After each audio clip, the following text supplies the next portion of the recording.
Yan yung ating chicken nakadapa. Lalagyan natin ng luya. Yan.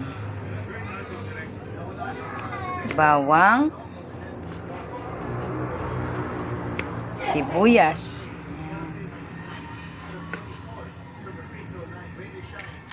Lalagyan din natin siya ng oyster sauce. Para kang kumain sa inasal. Yan, linagyan din natin siya ng select toyo. Yan.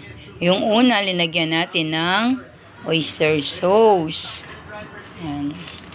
Lagyan natin siya ng konting granules. Yan. Yan. Ngayon naman, lalagyan natin siya ng Sprite. Yan. Pakukuluin natin siya sa Sprite.